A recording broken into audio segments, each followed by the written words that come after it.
Hello students, स्वागत है आप सभी का हमारे यूट्यूब चैनल में। आज से मैं आपको मैथ्स के वो इम्पोर्टेंट क्वेश्चन बताऊंगी जो ज़्यादातर फाइनल एग्ज़ाम में पूछे जाते हैं। तो चलिए आज हम 9th क्लास की एनसीईआरटी बुक का फर्स्ट चैप्टर संख्या पद्धति मतलब कि नंबर सिस्टम के वो इम्पोर्टेंट क्वेश्चन जानेंगे जो ज़्यादातर फाइनल एग्ज़ाम में पूछे जाते हैं। तो चलिए आज हम संख्या पद्धति के इम्पोर्टेंट क्वेश्चन जानेंगे, लेकिन इससे पहले कई बार इनके डेफिनेशंस और संख्या पद्धति क्या होती है, इनके कितने प्रकार होते हैं, ये ऐसी परिभाषाएं भी पूछ ली जाती हैं। तो आज हम संख्या पद्धति के प्रकार और ये क्या होती हैं यही जानेंगे, और फिर मैं आपको अगली वीडियो से इनके इम्पोर्टेंट क्वेश्चन बताऊंगी। तो चलिए आज हम जानते हैं संख्या पद्धति क्या होती है।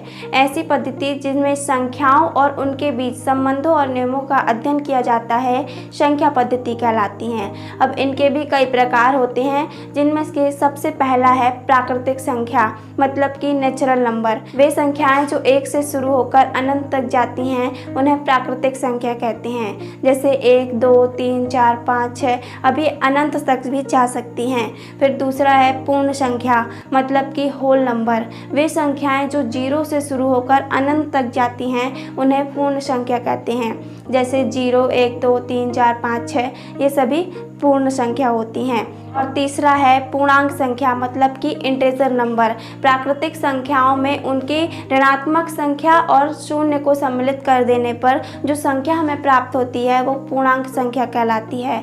अब ये पूर्णांक संख्या जो होती हैं वो धन पूर्णांक भी होती हैं और ऋण पूर्णांक भी होती हैं। धन पूर्णांक जैसे 1, 2, 3, 4, 5, 6, 7 ये सभी धन पूर्णांक होती हैं, और ऋण पूर्णांक जैसे -5, -4, -3, -2, -1 ये सभी जो होती हैं वो ऋण पूर्णांक होती हैं। अब चौथा है सम संख्या मतलब कि इवन नंबर। वे संख्याएं जिनका 2 से पूर्णतः विभाजन हो जाता है उसे सम संख्या कहते हैं। जैसे 2, 4, 6, 8, 10 ये सभी सम संख्याएं कहलाती हैं। पांचवा है विषम संख्या मतलब कि वे संख्याएं जिनका 2 से पूर्णतः विभाजन नहीं होता है उन्हें विषम संख्या कहते हैं। जैसे 1, 3, 5 बहुत सी ऐसी संख्याएं होती हैं। फिर छठवा है रोटेशनल नंबर। वे संख्याएं जिन्हें हम p/q के रूप में लिख सकते हैं परिमेय संख्या कहलाती हैं। p व q जो होते हैं वो पूर्णांक संख्याएं होती हैं, लेकिन जो q होता है वो बराबर नहीं होता है 0 के। जैसे कि 3/2, 5/9, 4/3 ये सभी संख्याएं जो कहलाती हैं वो परिमेय संख्याएं होती हैं।